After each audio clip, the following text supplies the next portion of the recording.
وَإِنَّ لَهُ عِندَنَا لَزُلْفَى وَحُسْنَ مَآب، اور ہمارے پاس بھی تمہارے لیے ایک قرب ہے، ایک عمدہ مقام ہے، یعنی قیامت کے دن بھی تمہیں ایک خاص مقام عطا کیا جائے گا۔ تو اللہ رب العالمین نے ان کی تعریف فرمائی، ان کے اللہ سے کی طرف رجوع کرنے کی خوبی کو بیان کیا، اور اللہ رب العالمین نے ان کے قوت فیصلہ کا اور ان کی تدبیر کا، ان کی شکر گزاری کا بابا قرآن میں ذکر کیا ہے، اور اللہ رب العالمین نے اس بات کی بھی خوشخبری سنائی ہے کہ آخرت کے اندر بھی انہیں ایک اونچا مقام ملے گا۔ اگرچہ اللہ علیہ وسلم پیغمبروں میں سے ان کا شمار نہیں ہوتا ہے، لیکن اس کے بعد دیگر پیغمبروں میں ان کا ایک اونچا مقام ہے، سلیمان علیہ السلام کا۔ اللہ کے رسول صلی اللہ علیہ وسلم کو بھی اللہ رب العالمین نے یہ اختیار دیا تھا۔ صحیح بخاری کی روایت ہے کہ اللہ کے رسول صلی اللہ علیہ وسلم کے پاس جبریل امین آئے اللہ کا پیغام لے کر، اور آپ کو اختیار دیا گیا کہ آپ چاہیں تو ایک بادشاہ نبی بنا دیے جائے کہ آپ جو بھی فیصلہ کریں اور جس کے بارے میں جو بھی فیصلہ کریں آپ کی کوئی پکڑ نہیں ہوگی، اور یا تو آپ چاہیں تو ایک بندے نبی، عبد نبی بنا دیے جائیں۔ تو اللہ کے رسول صلی اللہ علیہ وسلم جبریل امین کی طرف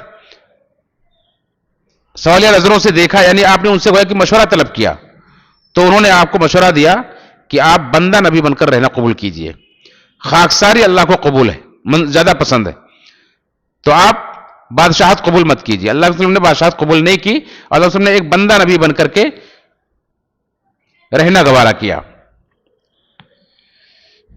یہ اس ضمن میں اللہ رب العالمین نے جو انہیں آزمائش میں ڈالا اور ان کی کرسی پر ایک جسم ڈال دیا، تو اس کے بعد انہیں اپنی غلطی کا احساس ہوا، پھر انہوں نے اللہ سے مغفرت مانگی، اور اللہ رب العالمین سے انہوں نے بادشاہت مانگی۔ اس کی تفصیل کیا ہے، اس کی وضاحت کیا ہے، اس سلسلے میں اکثر مفسرین یہ کہتے ہیں کہ جس طرح سے اللہ رب العالمین نے دیگر انبیاء کو آزمایا، سب کو آزمایا، ویسے اللہ رب العالمین نے انہیں بادشاہت دے کر کے دنیا کے اندر آزمایا اور اسی کا تذکرہ کیا ہے۔ اور ان کے ایک کرسی پر کون سا جسم ڈال دیا تھا، اس کا تذکرہ کہیں قرآن کریم کی یا کسی حدیث سے کوئی وضاحت نہیں ملتی، ان کی جسم بس اللہ رب العالمین نے اس کا تذکرہ اتنا ہی کیا ہے، اور اس کی اور مزید وضاحت نہیں ملتی۔ ہاں ایک صحیح بخاری کی حدیث ہے، لیکن اس کو بعض مفسرین نے اس سے جوڑا ہے، مگر واضح طور پر اس طرح سے حدیث کے اندر وضاحت نہیں پائی جاتی ہے کہ وہ اسی موقع پر واقعہ پیش آیا تھا اور اس کا اس سے کوئی تعلق ہے اس آیت سے، اس طرح سے نہیں ملتا ہے، بلکہ وہ ایک الگ اللہ علیہ وسلم نے ایک واقعہ سنایا تھا کہ ایک بار سلیمان علیہ السلام نے کہا کہ آج رات میں اپنی سب بیویوں کے پاس جاؤں گا، ہم بستری کروں گا، اور ان سے اللہ تعالیٰ ایک اولاد دے گا جو شہسوار ہوگا، اللہ کے راستے میں جہاد کرے گا، سب بیویوں سے جہاد ایک اولاد پیدا ہوگی اور اللہ کے راستے میں جہاد کریں گے۔ وہ 70 یا 90 بیویاں تھیں، صحیح بخاری کی روایت ہے۔ چنانچہ وہ گئے، لیکن انہوں نے انشاءاللہ نہیں کہا، اور اپنی سب بیویوں کے ساتھ ایک ہی رات انہوں نے ہم بستری کی۔ بہت سارے لوگ جو قرآن و سنت کو اپنے عقل کی کسوٹی پر پرکھتے ہیں، وہ اس کا انکار بھی کرتے ہیں کہ یہ کیسے ممکن ہے، ایک آدمی ایک رات میں 90 بیویوں کے پاس جائے، یہ تو ممکن نہیں ہے۔ لیکن اللہ رب العالمین ہر چیز پر قادر ہے، وہ جس کو جو چاہے قدرت عطا فرما سکتا ہے۔ عقل میں جو نہ آئے اسی کو تو معجزہ کہتے ہیں، اور وہ اللہ کے نبی ہیں، صحیح احادیث سے ثابت ہے، اللہ رب العالمین نے انہیں عطا فرمایا، لیکن انشاءاللہ انہوں نے نہیں کہا، جس کی وجہ سے کوئی بیوی حاملہ نہیں ہوئی، صرف ایک بیوی حاملہ ہوئی، اور اس سے جو بچہ پیدا ہوا وہ بھی ادھورا پیدا ہوا، آدھا بدن اس کا مفلوج تھا۔ تو بہت سارے مفسرین کہتے ہیں کہ اسی واقعے کی طرف اشارہ ہے کہ اس واقعے اس بچے کو ان کی کرسی پر گویا کہ لا کر ڈال دیا گیا کہ یہ تمہارا وارث ہے، یہ تمہاری اولاد ہے۔ ظاہر سی بات ہے کہ جس جذبے کے ساتھ انہوں نے اللہ کے راستے میں جہاد کرنے کی نیت سے یہ کام کیا تھا تو اس سے بڑی مایوسی ہوئی، لیکن جو بندہ اللہ کی طرف رجوع کرنے والا ہو اس کے لیے اس کے مایوسی کا گزر نہیں۔ ہاں اپنی غلطی کا احساس ہوا کہ میں نے انشاءاللہ نہیں کہا۔ اللہ کے رسول صلی اللہ علیہ وسلم نے خود اس حدیث کو بیان کرتے ہوئے فرمایا کہ اگر وہ انشاءاللہ کہہ دیتے تو ہر بیوی سے ایک شہسوار پیدا ہوتا اور سب اللہ کے راستے میں جہاد کرتے، لیکن انہوں نے انشاءاللہ نہیں کہا تھا۔ تو خیر اللہ رب العالمین سے پھر اسی موقع پر انہوں نے یہ دعا کی کہ اللہ مجھے ایسی حکومت عطا فرما جو کسی کو نصیب نہ ہو. تو اللہ رب العالمین نے یہ حکومت انہیں عطا فرمائی. اور اللہ کے رسول صلی اللہ علیہ وسلم نے اس کا تذکرہ اپنی حدیث کے اندر کیا ہے, جیسا کہ صحیح بخاری کی روایت ہے, کہ بلکہ صحیح مسلم کے اندر بھی ہے کہ اللہ کے رسول صلی اللہ علیہ وسلم ایک بار نماز پڑھ رہے تھے, اور نماز پڑھتے ہوئے آپ نے اپنی نماز میں کہا اللہ اعوذ باللہ منکا, اعوذ باللہ منکا, اعوذ باللہ منکا, اور آپ نے یہ بھی کہا کہ میں تجھ پر اللہ کی لعنت بھیجتا ہوں, میں تجھ پر اللہ کی لعنت بھیجتا ہوں, یہ بھی آپ نے کہا. تو صحابہ نے بعد میں پوچھا کہ اللہ کے رسول صلی اللہ علیہ وسلم, آج آپ نے جس طرح سے نماز میں یہ کام کیا اس سے پہلے ہم نے کبھی نہیں سنا کہ آپ نماز میں اعوذ باللہ منکا کہہ رہے تھے اور لعنت بھیج رہے تھے. آپ نے فرمایا کہ میرے پاس ابلیس لعین آیا تھا, شیطان آیا تھا, جو آگ کا گولا لے کر کے میرے چہرے پر مارنا چاہتا تھا, میری نماز کو خراب کرنا چاہتا تھا. تو میں نے اس سے اللہ کی پناہ مانگی, اللہ نے اسے میرے قابو میں کر دیا. میں نے اس کا گلا پکڑ کر زور سے گھونٹا اور دبایا, اور اگر مجھے میرے بھائی سلیمان کی دعا یاد نہ آ جاتی تو میں اسے مدینہ کے مسجد کے کھمبے سے باندھ دیتا اور صبح کو بچے اس سے کھیلتے تھے. لیکن اللہ کے نبی سلیمان علیہ السلام کی دعا یاد آ گئی کہ رب اغفر لی وہب لی ملک لا ينبغی لاحد من بعدی, اے میرا مجھے بخش دے اور مجھے ایسی بادشاہت عطا فرما جو میرے بعد کسی کو مناسب نہ ہو, اس لیے میں نے اسے چھوڑ دیا. تو اس طرح سے اللہ رب العالمین نے انہیں یہ بادشاہت عطا فرمائی تھی. اور کس قدر بادشاہت عطا فرمائی تھی اس کا ہلکا سا تذکرہ میں نے کیا کہ اتنا بڑا عرش ان کے پاس تھا کہ جس پر 6 لاکھ کرسیاں لگتی تھی اور قریبی لوگ بیٹھتے تھے. اس کے علاوہ جنوں کی بھی فوج تھی, بڑے بڑے عمارت تعمیر کرنے والے جن تھے, اور سمندر میں غوطہ لگانے والے بھی تھے. اس کے علاوہ زنجیروں میں جکڑے ہوئے جن بھی تھے, پرندوں پر بھی حکومت کرتے تھے, اور یہاں تک کہ ہوا پر بھی حکومت کرتے تھے. ظاہر سی بات ہے بہت بڑی حکومت تھی. اس کا حدود اربع بیان کیا جاتا ہے کہ ملک شام, اردن اور افریقہ کے علاقے, ان سب پر ان کی حکومت تھی. بہت دور دراز ان کی حکومت تھی, اور پرندوں کی اور دیگر مخلوق کی بولیاں بھی اللہ رب العالمین نے سمجھنے کی صلاحیت دی تھی. سب پر حکومت بھی کرتے تھے, سب کی بولیاں بھی سمجھتے تھے, سب سے بات چیت بھی کرتے تھے. اللہ رب العالمین نے 2 مخلوق کا تذکرہ کیا اس سلسلے میں, اور اللہ رب العالمین کے کس قدر شکر گزار تھے اس کا تذکرہ بھی کیا ہے ان دونوں واقعے کے اندر, کہ کس طرح سے اللہ رب العالمین کا شکر ادا کرتے تھے. انسان دنیا کے اندر تھوڑی سی نعمت پا کر کے پھول جاتا ہے اور اللہ کو بھول جاتا ہے اور اکڑنے لگتا ہے, لیکن جب بھی انہیں کسی نعمت کا احساس ہوا, کسی نعمت کو انہیں محسوس کیا اور پایا اللہ رب العالمین, تو فوراً اللہ کی طرف رجوع ہوئے اور شکر ادا کیا. جیسے اللہ نے ذکر کیا سورہ نمل کے اندر دونوں واقعے بیان کیے. اس سے پہلے دنیا کے بادشاہوں کا واقعہ بیان کیا ہے کہ فرعون کو دیکھیں کس قدر تکبر اس کے اندر پایا جاتا تھا کہ انا ربکم الاعلی کا دعویٰ کرتا تھا.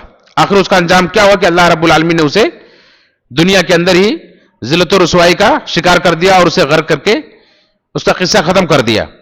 اور آخرت کے اندر بھی صبح و شام اس کے اوپر جہنم پیش کی جا رہی, اور وہ جہنمیوں کا سرغنہ بن کر کے وہاں داخل ہوگا. اس کے مقابلے میں اللہ رب العالمین اپنے شکر گزار بندے سلیمان علیہ السلام کا تذکرہ کیا کہ وَحُشِرَ لِسُلَيْمَانَ جُنُودُهُ مِنَ الْجِنِّ وَالْإِنسِ وَالطَّيْرِ فَهُمْ يُوزَعُونَ. سلیمان علیہ السلام کے لیے جنوں, انسانوں اور پرندوں کے لشکر جمع کیے گئے, سو ان کی الگ الگ درجہ بندی کی گئی. یعنی اتنی مضبوط اور اتنی بہترین حکومت تھی کہ بڑے منظم انداز میں سب پر حکومت کرتے تھے اور سب کی دیکھ بھال کرتے تھے.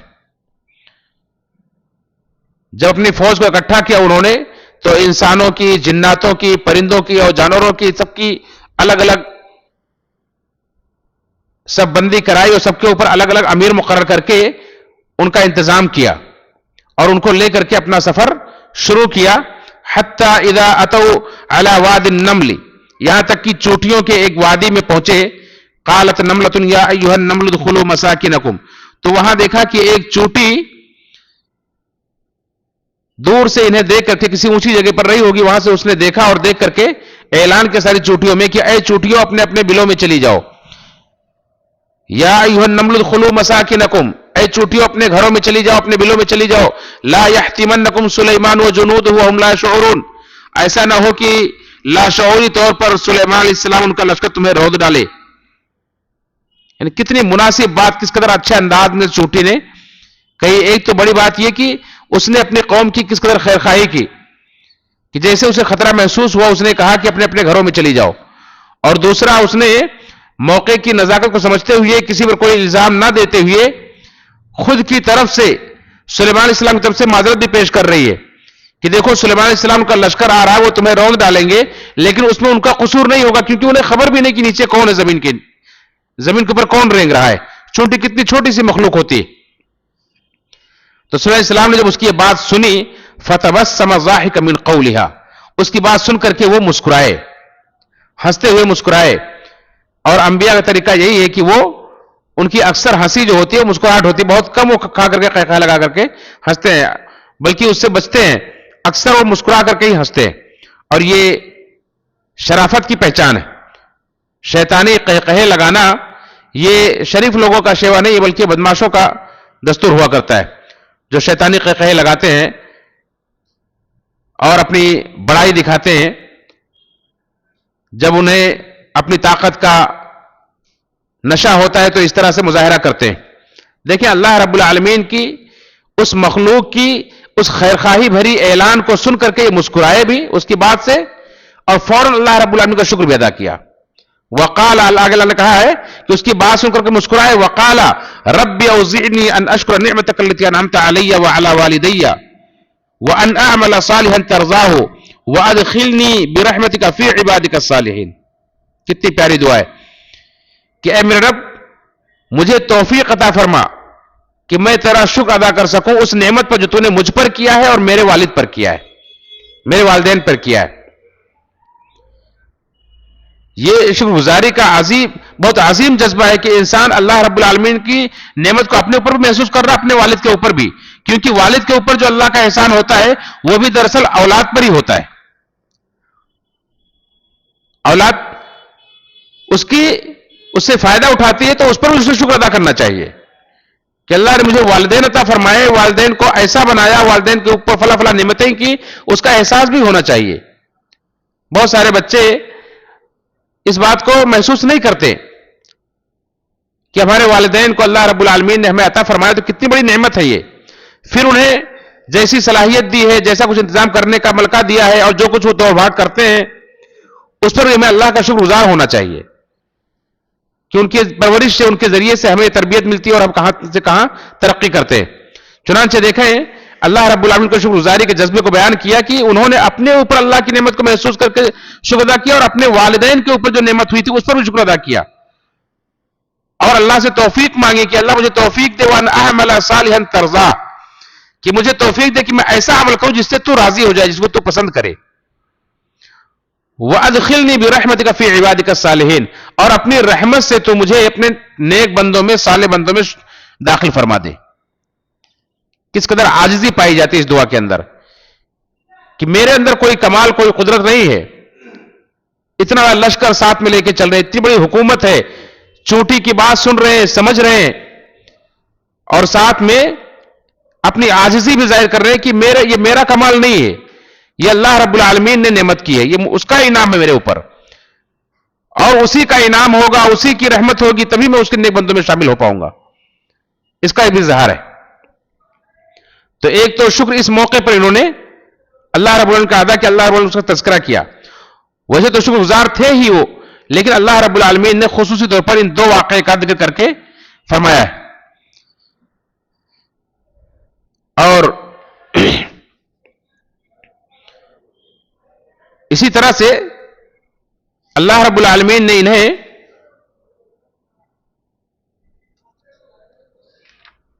چوٹی کے ساتھ ساتھ دیگر مخلوق اور پرندوں کی بھی بولی سمجھنے کی توفیق عطا فرمائی تھی. ان سے بھی بات کرتے تھے, ان کی بات سمجھتے تھے. جیسا کہ فرمایا اللہ نے وَوَرِثَ سُلَيْمَانُ دَاوُودَ وَقَالَ يَا أَيُّهَا النَّاسُ عُلِّمْنَا مَنطِقَ الطَّيْرِ وَأُوتِينَا مِنْ كُلِّ شَيْءٍ, کہ اللہ نے سلیمان علیہ السلام کو داؤد کا وارث بنایا.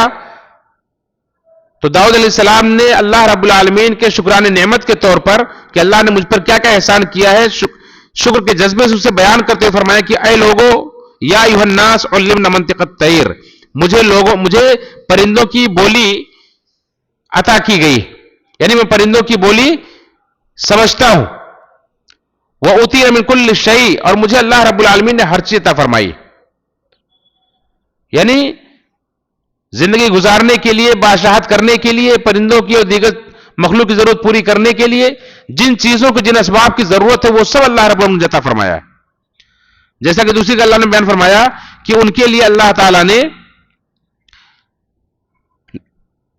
لوہے کا, تانبے کا پگھلا ہوا چشمہ بھی انہیں عطا فرمایا تھا. اصلنا لہو عین القطر, اللہ نے فرمایا ہم نے ان کے لیے تانبے کا چشمہ بھی عطا فرمایا تھا. یعنی صرف تانبا نہیں بلکہ وہ تانبا پگھلا ہوا بہتا ہوا باقاعدہ چشمہ تھا جس سے جو آسانی کے ساتھ چاہے بنا لے. چنانچہ وہ جنوں کے ذریعے سے بڑی بڑی عمارتیں بناتے تھے.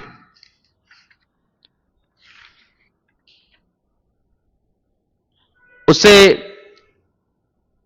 بڑی بڑی عمارتیں بناتے تھے, تماثیل اور مجسمے اور تصویریں بناتے تھے. اب وہ تصویریں کیسی ہوتی تھی؟ بعض مفسرین نے کہا کہ غیر جاندار کی ہوتی تھی. بعض مفسرین کہتے ہیں کہ تمثیل کے اندر جاندار بھی آتے ہیں, جاندار بھی بناتے تھے, لیکن وہ ان کی شریعت میں جائز تھا, ہماری شریعت کے اندر جائز نہیں ہے کہ جاندار کی تصویر بنائے. اللہ کے رسول نے منع کیا ہے کہ جاندار کی تصویر نہیں بنانا چاہیے, ورنہ کل قیامت کے دن اللہ تعالیٰ سزا دے گا. بلکہ حدیث کے اندر ہے کہ سب سے سخت سزا ان لوگوں کی ہوگی جو تصویریں بناتے ہیں جانداروں کی. ان سے کہا جائے گا کہ اس کے اندر روح ڈالو, اور جب وہ نہیں ڈال پائیں گے تو اللہ انہیں سزا دے گا. لیکن ان کی شریعت کے اندر اللہ رب العالمین نے جائز کیا تھا, اس لیے اللہ رب العالمین کے دیے ہوئے اذن سے اور دی ہوئی توفیق سے وہ بناتے تھے. اور ایسے بڑے بڑے ڈیک بناتے تھے جو زمین سے اٹھائے نہ جا سکیں, جمے ہوئے زمین پر ٹھہرے ہوئے بڑے بڑے ڈیک بناتے تھے. اور یہ سب ان کی ضرورت تھی, سارے مخلوق کا انتظام کرنا تھا, انہیں کھلانے پلانے کے لیے ضرورت پڑتی تھی, اس لیے بڑے بڑے ڈیکچے بناتے تھے. اللہ نے فرمایا یعملون لہ ما یشاء من محاریب وتماثیل وجفان کالجواب قدور الراسیات, کہ وہ جو چاہتے تھے ان کے لیے بناتے تھے. قلعے, بڑے بڑے تعمیر اور مجسمے اور بڑے بڑے پیالے اور لگن جیسے تالاب ہوں, تالاب ہی سے بڑے بڑے دیگیں بناتے تھے جو ایک ہی جگہ پر رکھی رہتی تھی. اللہ نے فرمایا اعملوا آل داؤد شکرا, اے آل داؤد شکر کے لیے عمل کرو. وقلیل من عبادی الشکور, اور میرے شکر گزار بندے بہت تھوڑے. تو اللہ رب العالمین نے ان کے شکر کی تعریف بھی کی اور انہیں شکر کرنے کا حکم بھی دیا, اور وہ شکر گزار تھے بھی, شکر کرتے بھی تھے. جیسا کہ یہاں آپ نے سنا. اس کے علاوہ اسی سورہ نمل کے اندر ایک اور واقعی طرف اللہ نے اشارہ کیا ہے کہ ایک بار ایسا ہوا کہ سلیمان علیہ السلام نے اپنے رعایا کی حاضری لی تو دیکھا کہ ہدہد پرندہ غائب ہے. ہدہد پرندہ غائب ہے. ایک چھوٹا سا پرندہ ہوتا ہے, بہت چھوٹا سا ہوتا ہے, آپ دیکھے ہوں گے کہ اس کے اوپر اس کا جسم جو ہوتا ہے پیچھے کا حصہ کالا اور سامنے کا حصہ پیلا ہوتا ہے, اور اس کے اوپر سفید سفید دھاریاں ہوتی ہیں اس کے پروں پر, اور سر پر ایک تاج کے جیسا چوٹی ہوتی ہے, اس کی چونچ لمبی ہوتی ہے. آج کے دور میں تو آپ گوگل پر سرچ کر کے معلوم کر سکتے ہیں. اتنا چھوٹا سا پرندہ ان کے رعایا میں سے غائب رہا تو اس پر انہوں نے محاسبہ کیا اور بڑی سختی کے ساتھ محاسبہ کیا. کہا کہ ما لی لا اری الہدہد, مجھے کیا ہو گیا ہے کہ میں ہدہد کو نہیں دیکھ پا رہا ہوں. ام کان من الغائبین, کیا مجھے نظر نہیں آ رہا یا حقیقت میں وہ غائب ہے؟ اور اگر ایسی بات ہے وہ غائب ہے تو میں اسے سزا دوں گا.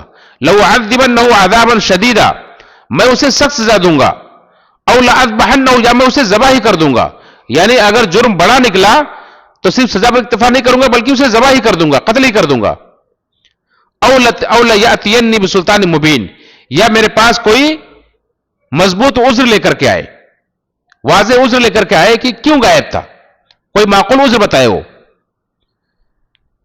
جہاں یہاں بہت سارے مفسرین نے ایک واقعہ بیان کیا ہے عبداللہ بن عباس رضی اللہ عنہ کے حوالے سے، یعنی قرآن میں یا حدیث میں کہیں اس کا ذکر نہیں ہے، اور نہ ہی مفسرین کہتے ہیں، جسے عبدالرحمن سعدی رحمہ اللہ کہتے ہیں کہ تحقیق سے بھی بات پتہ نہیں چلتی ہے کہ واقعی ہدہد زمین کے اندر کی تہوں میں کہاں پانی بہ رہا ہے اسے جان لیتا ہے. اس کا تحقیق سے بھی کوئی کہیں کچھ پتہ نہیں چلا ہے، لیکن اس کے تلاش کیے جانے کی اور اس کو غائب پانے کی یہ وجہ بتلائی گئی ہے. مفسر نے بتلایا کہ چونکہ ہدہد پرندہ زمین کے اندر کہاں پانی ہے یہ جان لیتا تھا، اس لیے صلی اللہ علیہ وسلم ایک بار سفر کر رہے تھے، کسی صحرا و جنگل میں تھے اور وہاں انہیں پانی کی ضرورت پڑی، اس لیے انہوں نے ہدہد کو طلب کیا، تو ہدہد نظر نہیں آیا، اس لیے انہوں نے اسے طلب کیا. لیکن کہتے ہیں کہ ایک تو یہ بات بھی معقول نہیں لگتی، کئی اسباب اس کے ہو سکتے ہیں. ایک تو اللہ رب العالمین نے اتنی بڑی حکومت عطا فرمائی تھی، ان کے پاس ہوا پر حکومت تھی کہ ایک جہاں چاہے آسانی کے ساتھ ایک مہینے کی مسافت طے کر سکتے تھے صبح کے وقت میں، تو انہیں پانی تو آسانی سے مل جاتا تھا. دوسری بات یہ کہ اس بات کی بھی کوئی تحقیق نہیں ہے کہ واقعی ہدہد پرندے کو زمین کے اندر چھپے ہوئے پانی کا علم ہو جاتا ہے. تیسری بات یہ ہے کہ کیا پورے رعایا میں صرف ایک ہی ہدہد تھا؟ اور بھی تو پرندے ہوں گے، لیکن اس ایک مخصوص کی غیر حاضری کو کیوں وہاں نوٹ کیا گیا؟ تو یہ عذر، یہ ایک تفسیر درست نہیں لگ رہی ہے. درست یہ ہے کہ یہ ان کا نظم ضبط تھا کہ اپنی رعایا کی خبرگیری اس حد تک وہ کرتے تھے کہ چھوٹا سا پرندہ بھی اگر رعایا میں سے غائب رہے تو اس کی بھی باز پرس کرتے تھے. ایک آدمی چند انسانوں کے اوپر حکومت کرتا ہے تو ان کی دیکھ بھال ٹھیک سے نہیں کر پاتا ہے، وہ انسانوں کے ساتھ ساتھ جنوں اور پرندوں کے بھی اوپر حکومت کرتے تھے لیکن کسی سے غافل نہیں رہتے تھے. یہ ان کی مضبوط حکومت کی دلیل ہے اور ثبوت ہے کہ کس قدر بہترین بادشاہت انہیں اللہ نے عطا فرمائی تھی اور کتنی بہترین بادشاہت وہ انجام دیتے تھے. اور یہ ایک انسان کی عادل بادشاہ کی بہت بڑی خوبی ہے. چنانچہ انہوں نے جب اسے نہیں پایا تو یہ اعلان کیا، لیکن تھوڑی دیر کے بعد وہ ہدہد پرندہ آ گیا. فمکث غیر بعید، تھوڑی دیر گزری تھی کہ وہ آ گیا. دیکھیں ہدہد کو بھی اس بات کا احساس تھا کہ میری وہاں تلاش ہو رہی ہوگی، اس لیے وہ بھی زیادہ دیر تک غائب نہیں رہ سکتا تھا، اسے وہاں پہنچنا لازم تھا. ایک انسان جب جانتا ہے کہ میرا ذمہ دار حساس ہے اور وہ لاپرواہ نہیں ہے تو اس کی رعایا بھی اسی حساب سے تربیت پاتی ہے اور اسی حساب سے اپنے کام کو انجام دیتی. تو ہدہد کو بھی ان کی بادشاہت کا پتا تھا کہ وہ کس طرح کے کس مزاج کے ہیں، اس لیے اس نے اپنی حاضری دینی مناسب سمجھی. چنانچہ وہ آیا تو اس نے آتے ہی کہا کہ میں آپ کے پاس ایسی خبر لے کر آیا ہوں جس کا آپ کو بھی پتا نہیں ہے. میں قوم سبا کی خبر لے کر آیا ہوں. قوم سبا یمن کے اندر ایک قوم ہے جو اس وقت جس کی حکمرانی ایک عورت کر رہی تھی، یعنی جو بادشاہ آخری گزرا تھا اس کا کوئی لڑکا نہیں تھا، اس لیے اس نے اپنی بیٹی کو حکمرانی عطا کی تھی.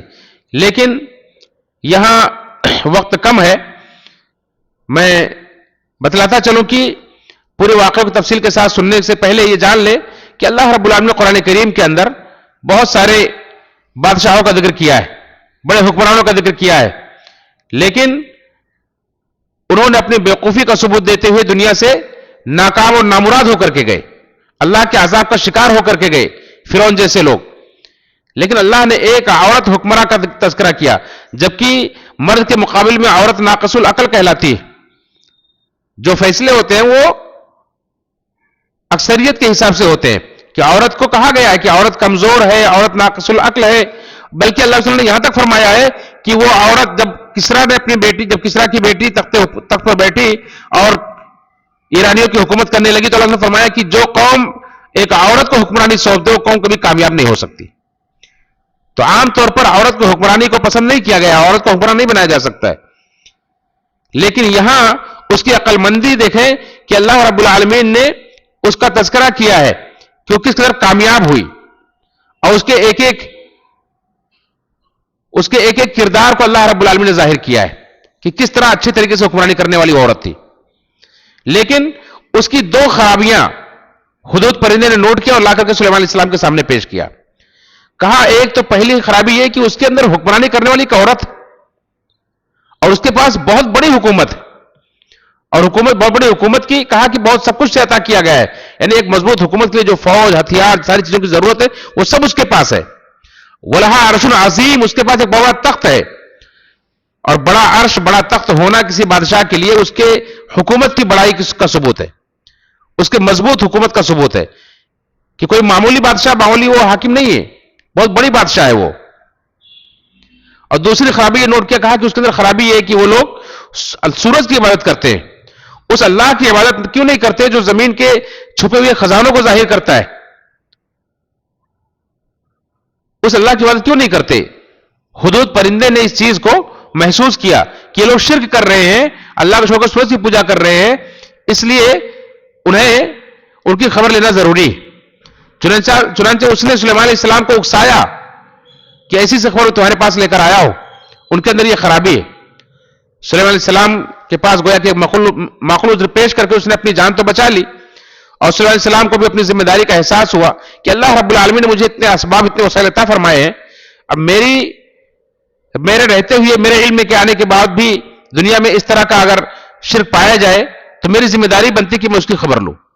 چنانچہ انہوں نے کہا کہ میں دیکھوں گا کہ تم صحیح کہہ رہے ہو یا جھوٹ کہہ رہے ہو، یہ میرا خط لے کر کے جاؤ اور اسے پیش کرو. اور انہوں نے بڑا مختصر اور بہت ہی جامع ترین خط لکھا انہ من سلیمان، یہ خط سلیمان علیہ السلام کی طرف سے ہے، وانہ بسم اللہ الرحمن الرحیم، اور اس اللہ کے نام سے ہے جو رحمان ہے، رحیم ہے. اللہ تعالی علیہ واتونی مسلمین، میں تمہیں یہ حکم دیتا ہوں، یہ پیغام دیتا ہوں کہ تم میرے پاس فرما بردار ہو کر کے آ جاؤ اور میرے اوپر سرکشی نہ کرو، میرے حکم کی خلاف ورزی مت کرنا. یہ ایک دعوت تھی دونوں حیثیت سے کہ اتنی بڑی بادشاہت اللہ نے مجھے عطا کی ہے، لہذا میرا حکم تمہیں ماننا ضروری ہے، اور میں کوئی دنیا کا دنیاوی بادشاہ نہیں بلکہ اللہ کا نبی بھی ہوں. تو نبی ہونے کے ناطے میں تمہیں حکم دیتا ہوں کہ تم مسلمان ہو کر کے آؤ، اسلام کو قبول کرو، اسی میں تمہارے لیے عافیت ہے. اگر تم سرکشی کرو گے میرا حکم ماننے سے، اسلام قبول کرنے سے، تو پھر تمہارے لیے ٹھیک نہیں ہوگا، تمہارے اوپر ایسی فوج لے کر آؤں گا جس کا تم مقابلہ نہیں کر سکتے. چنانچہ اس حدود پرندے سے کہا کہ تم ہی لے کر کے جاؤ. یہ پرندہ لے کر کے گیا اور کہا کہ اس کے پاس یہ خط ڈال دینا اور وہاں سے ہٹ جانا اور ہٹ کر کے دیکھنا کہ اس کا کیا ریئیکشن ہوتا ہے، وہ کیا کرتی ہے. چنانچہ پرندہ لے کر کے گیا، خط وہاں ڈال دیا، اور خط ڈالنے کے بعد سائڈ میں ہو کر کے وہ سارے کاروائی کو نوٹ کرنے لگا. اس ملکہ نے جو ابھی تیار ہو رہی تھی سورج کی پرستش کے لیے، اپنے آپ کو تیار کر رہی تھی، اس نے دیکھا کہ میرے پاس ایک پرندے کے ذریعے سے خط ڈالا گیا، تو بڑی حیران ہوئی کہ کس کا خط ہے. اور اس کے بعد جب اس کا مضمون پڑھا تو اور متاثر ہوئی کہ کوئی معمولی خط نہیں ہے، یہ تو اللہ رب العالمین کے نام سے شروع کیا گیا ہے اور مجھے دو ٹوک انداز میں حکم دیا گیا ہے. چنانچہ اس نے کوئی کاروائی کرنے سے پہلے جو طریقہ ہے وہ اختیار کرتے ہوئے اپنے درباریوں کو طلب کیا اور فوراً مشورہ کیا اور کہا کہ میرے درباریوں تو مجھے مشورہ دو، میں کیا کروں؟ تم جانتے ہو کہ تمہارے مشورے کے بنا میں کچھ نہیں کرتی ہوں. یہ بہترین طریقہ ہے حکومت کرنے کا کہ تمہارے مشورے کے بنا میں کچھ نہیں کرتی ہوں، لہذا اس معاملے میں مجھے مشورہ دو. اور فوجیوں نے، ان کے درباریوں نے اپنا مشورہ دیا کہ اگر آپ ان کا حکم نہیں ماننا چاہتی ہیں تو ہم ڈرنے والے لوگ نہیں ہیں، ہمارے پاس طاقت ہے، قوت ہے، ہم مقابلہ کر سکتے ہیں، ہم آپ کے لیے جان کی بازی لگانے کے لیے تیار ہیں، لیکن اگر اس کے علاوہ تمہارا کچھ ارادہ ہے تو تم جو فیصلہ کرو ہمیں منظور ہے، تمہارا جو فیصلہ ہوگا وہ ہمیں منظور ہے. اس طرح سے انہوں نے اپنی رائے بھی ظاہر کر دی اور ان کے اوپر، بادشاہ کے اوپر ڈال دیا کہ یہ ہماری رائے ہے اور اس کے بعد تمہارا جو بھی فیصلہ ہوگا ہمیں منظور ہوگا، کیونکہ وہ بھی اپنی حکمراں سے مطمئن تھے، جانتے تھے کہ بہترین فیصلے کرنے والی. چنانچہ اس نے بھی بہترین سمجھداری کا قدم اٹھاتے ہوئے اس نے کہا کہ کوئی بھی کاروائی کرنے سے پہلے ان کے بارے میں بھی جاننا ضروری ہے، ان کے مزاج کو سمجھنا ضروری ہے، تو میں پہلے کچھ ہدیے بھیجتی ہوں. اس ہدیے کا فائدہ یہ ہوگا کہ ان کے مزاج کا بھی پتہ چلے گا کہ چاہتے کیا ہیں اور ان کی کچھ خبر بھی ملے گی. تو اپنے بہت ہی ہوشیار لوگوں کو لے کر کے اس نے کچھ سونے کی اینٹیں اور دیگر جواہرات اور بہت سارے تحفے تحائف جمع کر کے اس نے بھیجا. سلیمان علیہ السلام کے پاس لے کر کے آئے. سلیمان علیہ السلام نے دیکھا تو کہا کہ تم اپنے ہدیے کے ساتھ خوش رہو، اللہ نے مجھے جو کچھ عطا فرمایا ہے تمہارے اس سے کہیں بہتر ہے، میں اس کا طالب نہیں ہوں، اور اگر تم نہیں آتے تو میں تمہارے پاس ایسی فوج لے کر کے آؤں گا جس کا تم مقابلہ نہیں کر سکو گے. انہوں نے یہ کہہ کر کے لوٹا دیا اور ٹھکرا دیا. کہ ہدیہ دے کر کے مجھے خوش کرنے کی کوشش نہ کرو، کیونکہ ایک نبی شرک کو کبھی گوارا نہیں کر سکتا ہے اور اسے سمجھوتا نہیں کر سکتا ہے، اس لیے نہیں قبول کیا۔ خیر جب وہ گئے واپس اور سب کچھ انہیں بتایا، اور بتانے کے بعد اس نے یہی فیصلہ لیا کہ اب جانا ہی چاہیے۔ اس نے اپنے فوج کو، درباریوں کو، سب کو لے کر کے وہاں سے نکلی۔ سلیمان علیہ السلام کو خبر ملی کہ وہ نکل چکی، وہاں سے آ رہی ہے، تو اپنے درباریوں میں اعلان کیا کہ کون ہے جو اس کے آنے سے پہلے پہلے اس کا عرش لا کر کے یہاں پہنچا دے۔ مفسرین کہتے ہیں کہ اس کا عرش سونے کا تھا، جواہرات جڑے ہوئے تھے اور بہت بڑا عرش تھا۔ اور ایک طاقتور جن نے کہا کہ میں اس کے عرش کو، اس کے تخت کو آپ کے پاس، آپ کی مجلس برخاست کرنے سے پہلے پہلے پہنچا سکتا ہوں، اور میں اس پر امانت دار ہوں، میں کسی قسم کوئی خیانت نہیں کروں گا، میں اس کے بدلے میں کوئی دوسرا عرش لا کر کے آپ کو دھوکہ نہیں دوں گا، میں امانت دار ہوں، میں سچا ہوں۔ اور ان کی مجلس کی برخاست کرنے کا وقت کیا تھا کہ صبح سے لے کر کے چاشت کے وقت یا زوال کے وقت کا ٹائم تھا۔ چنانچہ ابھی اس نے اپنی بات رکھی تھی کہ دوسرے ایک اللہ کے نیک بندے نے، جس کے پاس کتاب کا علم تھا، اس مومن بندے نے کہا کہ آپ اپنی پلک جھپکائیں، اتنی مدت میں آپ کے سامنے تخت حاضر کر سکتا ہوں۔ اب یہ کون تھا؟ مفسرین نے کئی باتیں کہی ہے کہ یہ بھی کوئی جن نہیں تھا، لیکن اس جن سے، جو طاقتور جن تھا، اس کے مقابلے میں یہ علم والا جن تھا، جس کے بنا پر اللہ نے اسے خاص پاور دیا تھا۔ یا خود سلیمان علیہ السلام ہی تھے جنہوں نے کہا کہ میرے اندر اللہ نے مجھے طاقت دی کہ میں اس کو پلک جھپکتے لا سکتا ہوں۔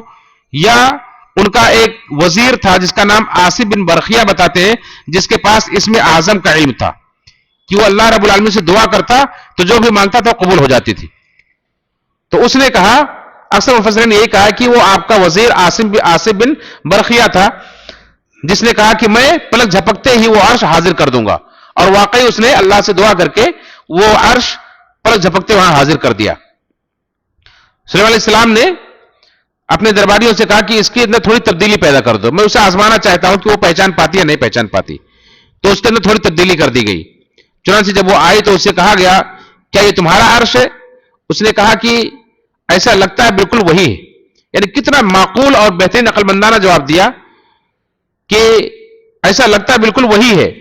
یہ کہہ کر اس نے نہ اپنی بے عقلی کا ثبوت دیا کہ پہچان نہیں سکی، اور نہ اس نے اس بات کا انکار کیا کہ وہ کہاں، میرا عرش تو میرے ملک میں ہے، یہاں کہاں آ سکتا ہے، اس کا بھی اس نے انکار نہیں کیا۔ اس نے کہا ایسا لگ رہا ہے کہ بالکل وہی ہے، اور واقعی وہی تھا، لیکن بالکل وہی نہیں تھا، کیونکہ اس کے اندر تبدیلی کی جا چکی تھی۔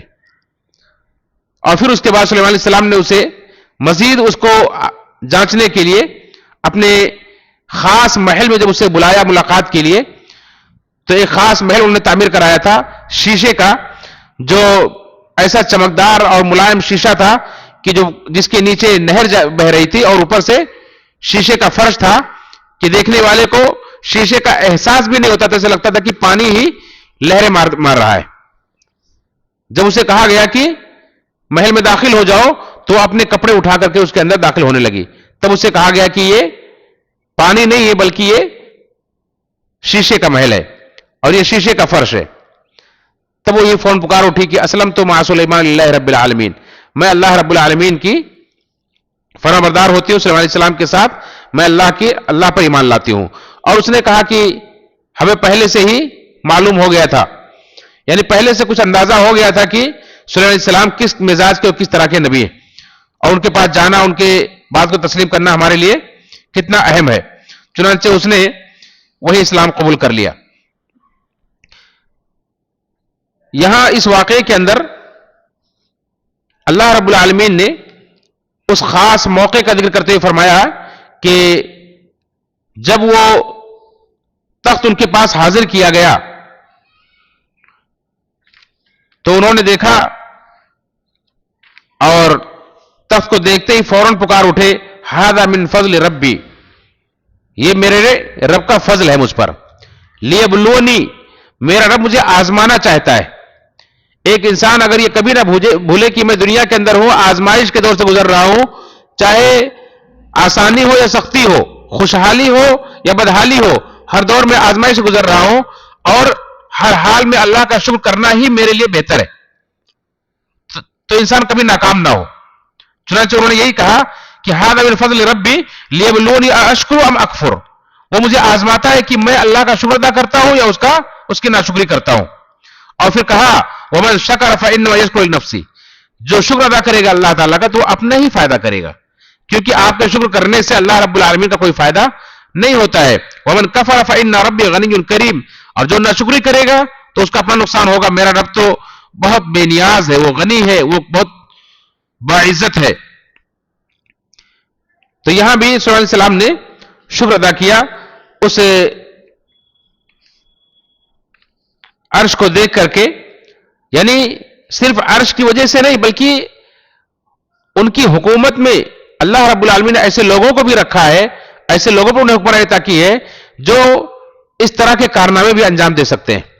اللہ رب العالمین نے انہیں یہ عظیم نعمت کا بھی ادراک کرایا اور احساس کرایا کہ دیکھیں اتنا تیزی کے ساتھ پلک جھپکتے ہی ایک عظیم اور بڑا بھاری بھرکم تخت اور عرش ایک لمبے فاصلے تقریباً 1500 میل کے فاصلے سے 1500 میل کے فاصلے سے پلک جھپکتے وہاں حاضر کر دیا گیا. کوئی دنیا دار بادشاہ ہوتا تو غرور سے اور فخر سے اس کا سینہ پھول جاتا، لیکن فوراً اللہ رب العالمین کے سامنے انہوں نے شکر ادا کیا اور شکرانے کا سجدہ ادا کیا. اس طرح سے اللہ رب العالمین نے اس کا تذکرہ کیا ہے. یہاں اس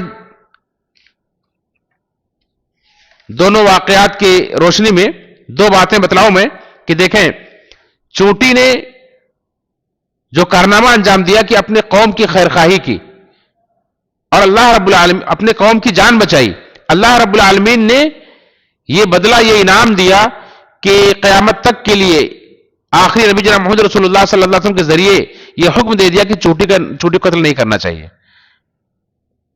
اور ہدہد نے توحید کا پیغام پہنچایا، شرک کو ناپسند کیا، سلیمان علیہ السلام کے ذریعے سے اتنی بڑی ملکہ کو، اس کی رعایا کو اسلام میں داخل کروایا، شرک کا خاتمہ کر کے توحید سے انہیں مالا مال کیا. تو اللہ رب العالمین نے اس پر بھی احسان کیا کہ اس کی پوری نسل قیامت تک کے لیے محفوظ کر دیا کہ ہدہد کو بھی قتل کرنا جائز نہیں. چنانچہ صحیح بخاری کی روایت ہے اللہ نے فرمایا کہ 4 جانوروں کو قتل کرنا جائز نہیں ہے، ایک ہدہد اور چونٹی اور لٹورا اور شہد کی مکھی، یہ 4 پرندوں کو قتل نہیں کرنا چاہیے. تو ہمارے لیے درس اور سبق یہ ہے کہ اگر ہم بھی اپنے قوم کی خیرخواہ بنے، انہیں فائدہ پہنچانے والے بنے، ان کی حفاظت کرنے والے بنے تو اللہ ہمیں ضائع نہیں کرے گا. دوسری بات یہ کہ توحید اللہ رب العالمین کی وہ عظیم دولت و عظیم نعمت ہے کہ اگر ہم اس کے پاسدار بنے تو اللہ رب العالمین بھی ہمیں ضائع نہیں کرے گا اور نہ کسی کو ہم پر غلبہ عطا فرمائے گا، بلکہ اللہ تعالی ہمیں ہر جگہ عزت، سربلندی اور اونچا مقام عطا فرمائے گا اور ہماری حفاظت فرمائے گا. یہ درس اور سبق ہے اس کے اندر. اس کے علاوہ سلیمان علیہ السلام کو اللہ رب العالمین نے بہت سارے ان سے کام بھی لیے، جیسے کہ کچھ چیزوں کا آپ نے ذکر سنا. اسی طرح سے بیت المقدس کی تعمیر بھی اللہ رب العالمین نے ان کے ہاتھوں سے کروائی کہ وہ پہلے تو ان کے دادا اسحاق علیہ السلام نے بلکہ یعقوب علیہ السلام نے تعمیر کی تھی. اللہ سے پوچھا گیا کہ سب سے پہلا گھر اللہ کی عبادت کے لیے کون سا تعمیر کیا گیا، تو آپ نے فرمایا خانہ کعبہ، جبرائیل علیہ السلام نے تعمیر کیا. پوچھا گیا اس کے بعد، تو کہا بیت المقدس. کہا دونوں درمیان فاصلہ کتنا ہے، تو آپ نے فرمایا کہ 40 سال کا فاصلہ ہے. تو یعقوب علیہ السلام نے اس سے پہلے تعمیر کیا تھا، لیکن مضبوط اور مستحکم بنیادوں پر سلیمان علیہ السلام نے جنوں کے ذریعے سے تعمیر کروایا. تو جب جن وہ تعمیر کر رہے تھے، کام مکمل نہیں ہوا تھا کہ ان کی موت کا وقت آ گیا. اللہ رب العالمین نے انتظام کیا کہ سلیمان علیہ السلام لکڑی پر ٹیک لگائے ہوئے بیٹھے ہیں یا کھڑے ہیں اور جن کام کر رہے ہیں، تقریباً سال بھر اسی حالت میں، اسی پوزیشن میں رہ گئے.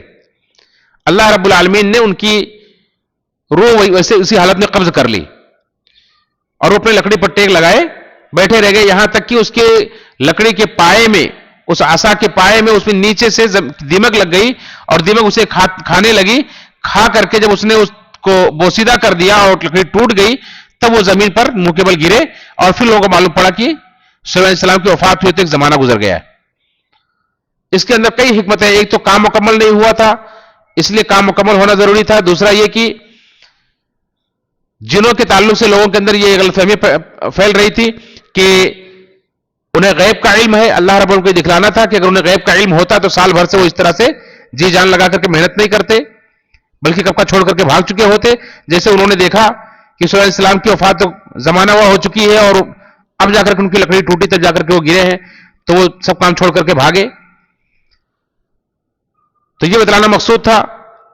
اور سلیمان علیہ السلام کے زمانے میں جادو کا بڑا رواج تھا. سلیمان علیہ السلام نے اسی لیے بہت سارے شیطانوں کو جو لوگوں کو جادو سکھاتے تھے ان کو قید کر کے رکھا تھا, جیسا کہ ہے کہ مقررین فی الاسفاد, بیڑیوں میں جکڑ کے رکھا تھا, اور جو ان کی کتابیں تھیں اس کو اپنے عرش کے پائے میں نیچے چھپا دیا تھا, جو بعد میں جنہوں نے شیطانوں نے نکالی اور بعد میں لوگوں کو یہ غلط فہمی پھیلائی کہ سلیمان علیہ السلام کے پاس تو کوئی اللہ کی دی ہوئی کوئی حکومت نہیں تھی, اللہ کے نبی نہیں تھے, بلکہ ان کے پاس جادو کا علم تھا جس کے ذریعے لوگوں پر حکومت کرتے تھے.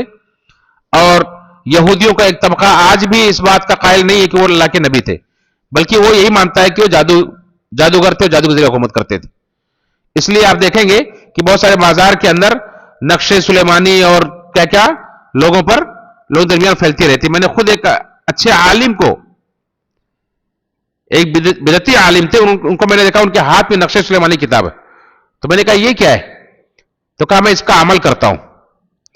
یعنی تعویذ گنڈے وغیرہ کی کتاب لوگوں نے بنا رکھی ہے. ایسے یہودی بھی اس بات کے قائل تھے کہ سلیمان علیہ السلام جادو جانتے تھے. اللہ رب العالمین کی تردید کی سورہ بقرہ نے فرمایا کہ وما کفر سلیمان ولکن الشیاطین کفروا, سلیمان علیہ السلام نے کفر نہیں کیا تھا. جادو سیکھنا یہ کفر ہے, جادو سیکھنا یہ کفر ہے, اور جادوگر کا حکم ہے کہ اس کو قتل کر دیا جائے. لہذا سلیمان علیہ السلام نے کفر نہیں کیا تھا, وہ جادو انہوں نے نہیں سیکھا تھا, لیکن شیطانوں نے کفر کیا. وہ لوگوں کو جادو سکھاتے تھے اور لوگوں کو جادو سکھاتے تھے کہ میاں بیوی کے درمیان جدائی پیدا کر دے. اللہ نے فرمایا کہ حالانکہ ان کا جادو بھی اس وقت تک کامیاب نہیں ہو سکتا جب تک اللہ کی طرف سے اذن نہ ہو, کہ اگر اللہ کا اذن نہ ہو تو میاں بیوی کے درمیان جدائی نہیں کر سکتے, یا ان کا جادو اثر انداز نہیں ہو سکتا ہے. اس لیے مومنوں کو, اہل ایمان کو اللہ رب العالمین پہ بھروسہ کرنا چاہیے, اور جادو وغیرہ سے بہت ڈرنا چاہیے, اور نہ اس کی طرف مائل ہونا چاہیے, اس سے بچنا چاہیے. یہ دنیا کے اندر ایک آزمائش ہے جو اللہ تعالیٰ نے بابل کے اندر دو فرشتوں پر, ہاروت اور ماروت پر نازل کیا تھا. وہ لوگوں کو یہ کہہ کر کے سکھاتے تھے کہ دیکھو ہم اللہ کی طرف سے آزمائش ہیں اور تم اسے مت سیکھو. لیکن اس کے باوجود بھی جو دنیا پرست ہوتے ہیں وہ اس کی طرف مائل ہوتے ہیں, دنیا دار ہی جادو کی طرف جاتے ہیں, اور جادوگروں کا انجام اچھا نہیں ہوتا ہے. وہ اگر اسلامی حکومت ہے تو ان کا قتل کرنا ان کے بارے میں حکم ہے, اور وہ کفر کرتے ہیں. اور اگر کوئی انہیں قتل نہ بھی کرے تو دنیا کے اندر سے بڑی ذلت و رسوائی کے ساتھ ان کا خاتمہ ہوتا ہے, جیسا کہ بہت ساری شہادتیں موجود ہیں. تو یہ سلیمان علیہ السلام تھے جن کا تذکرہ میں نے حضرات کے سامنے کیا. ان کی موت کا بھی تذکرہ کیا. ان کی عمر کتنی تھی اس کے تعلق سے ملتا ہے کہ 50 سال سے کچھ زیادہ ان کی عمر تھی, اور ان کی اولاد, ان کے بیٹے کتنے تھے اس کا کوئی تذکرہ, کوئی تفصیل نہیں ملتی ہے, نہ احادیث کے اندر نہ تاریخ کے اندر. لیکن ایک بیٹے کا تذکرہ ملتا ہے کہ رجعام, ان کے بعد ان کا ایک بیٹا جس کا نام رجعام تھا, جن کی امی کا نام نعمہ تھا, یہ اپنے باپ سلیمان علیہ السلام کے بعد بنی اسرائیل کے حکمراں ہوئے, اور انہوں نے تقریباً 17 سال تک حکومت کی. اس کے بعد بنی اسرائیل ٹکڑے ٹکڑے ہو گئے تھے اور پھر بکھر گئے تھے. یہ چند باتیں تھیں اللہ رب العالمین کے پیغمبر سیدنا سلیمان علیہ السلام کے تعلق سے, جو اللہ رب العالمین کے شکر گزار بندے تھے, اللہ کی طرف رجوع کرنے والے بندے تھے, اور اللہ رب العالمین نے بے مثل حکمرانی عطا فرمائی تھی. پھر بھی انہوں نے دنیا کی طرف مائل ہونے کے بجائے غرور اور فخر و تکبر کی طرف جانے کے بجائے اللہ رب العالمین کے سامنے عاجزی اختیار کرنا, اللہ کا شکر ادا کرنا اپنے لیے شیوا بنایا, اور اللہ رب العالمین دنیا آخرت کے اندر انہیں اونچا مقام عطا فرمایا. اللہ تعالیٰ سے دعا ہے رب العالمین ہم سب کو بھی شکر گزار بندہ بنائے اور کثرت سے اپنے رب کی طرف رجوع کرنے والا بنائے. آمین. تقبل یا رب العالمین. واخر دعوانا الحمد للہ رب العالمین.